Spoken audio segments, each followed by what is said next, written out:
আমার দরকার হলো আল্লাহর কোরআন কি বলেছে, আল্লাহর নবী কি বলেছে, ঠিক কিনা বলেন? এই যে কথা বললাম, এটাও আমি বলি নাই, এটা কোনো নেতা বলে নাই, আমার বাবা বলে নাই, আমার ওস্তাদ বলে নাই, এই কথাটা আমি বলি নাই, দুনিয়ার কোনো মানুষ বলে নাই, এমপি, মন্ত্রী, প্রেসিডেন্ট, কাউন্সিলর, চেয়ারম্যান কেউ বলে নাই।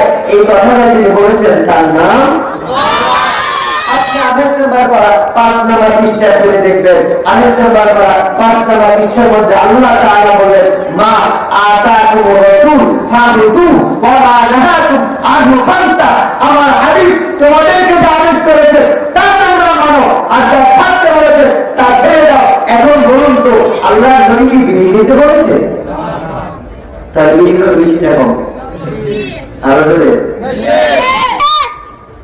একটা সিরিয়াস মেয়েটা 8 ঘন্টা পৃথিবী জাহাজে আছে না? আহারে আহারে, হিন্দু মানুষ মারা গেলে মৃত্যুর সময় তার সন্তানরা তার মুখে আগুন দেয়, আর মুসলমান জীবিত থাকা অবস্থায় নিজের মুখে নিজে আগুন দেয়।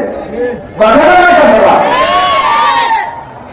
মুসলমান নিজের মুখে নিজে আগুন দেয়। লা হাওলা ওয়ালা কুওয়াতা ইল্লা বিল্লাহ। মাআযাল্লাহ, এটা কেমন কথা? মুসলমান তার মুখে আগুন ঢুকাবে। লা হাওলা ওয়ালা কুওয়াতা ইল্লা বিল্লাহ। একজন হিন্দু মারা যাওয়ার সময় ওদের চিন্তা হলো আমরা মরে গেছি, আমাদের বিচার শেষ, আমাদের কিছু নাই। আল্লাহ তাআলা বলেন, না না না, তোমরা মরে গেছো। মুসলমান মরে গেলে মুসলমানের চিন্তার কিছু নাই, কারণ হলো লা খাউফুন আলাইহিম ওয়া লা হুম ইয়াহজানুন। আমি আল্লাহ তোমাদের জন্য ঘোষণা করলাম, তোমরা যারা দুনিয়ার মধ্যে কষ্ট করে, শীতের মধ্যে কষ্টের পর কষ্ট করে, কষ্টের পর কষ্ট করে তোমরা এই শীতের মধ্যে তোমরা মাহফিল শুনতে গিয়েছো, মাটির মধ্যে বসে রয়েছো, উঠে যাও নাই, একজনও উঠো নাই, যা শুনেছো তাই মেনেছো।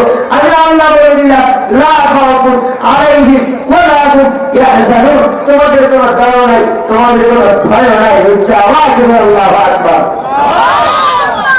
এই ঘোষণা দিলেন কে? ওই আল্লাহকে আছে না? জোরে বলুন, আছে না?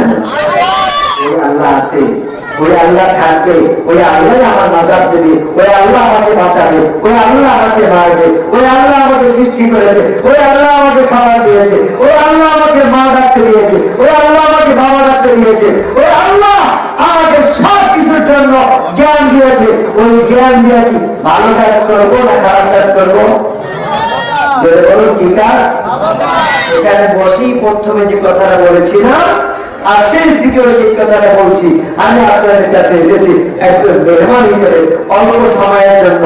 আল্লাহ তাআলা যুগে যুগে মানুষ পাঠিয়েছেন, আল্লাহ তাআলা যুগে যুগে নবী পাঠিয়েছেন, নবীদের ধারাবাহিকতা শেষ হয়েছে, আল্লাহ আলেমদেরকে রেখে দিয়েছেন, আল্লাহ কোরআন ও সুন্নাহ বর্ণনা করবে। আর আমরা যারা আছি আমাদের দায়িত্ব হলো সেগুলো শুনে শুনে মানা, সেগুলো শুনে শুনে বোঝা, সেগুলো শুনে শুনে আমাদেরকে সে আমল করা।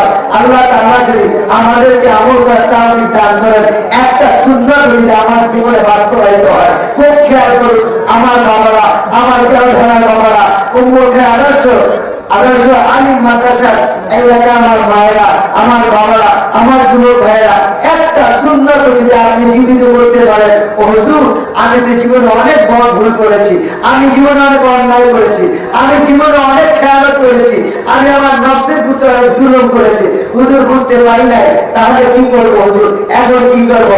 আল্লাহ বলেন, বান্দা না না, তোর এত চিন্তা নাই, এত ভয় নাই, এত ডর নাই। লা তাকনাতু মির রাহমাতিল্লাহ, ইন্নাল্লাহা ইয়াগফিরুয যুনুবা জামিআ, ইন্নাহু হুয়াল গফুরুর রহিম। বান্দা তোর গুনাহ যদি পাহাড় পরিমাণ হয়, তাহলে আমার মায়া, আমার দয়া আকাশ পর্যন্ত। সুবহানাল্লাহ। তোর গুনাহ যদি আকাশ পর্যন্ত হয়, তাহলে আমার মায়া তার চেয়ে বেশি। সুবহানাল্লাহ। আল্লাহ বলেন, আল্লাহ রাসূল বলেন, তাহলে কি করবো?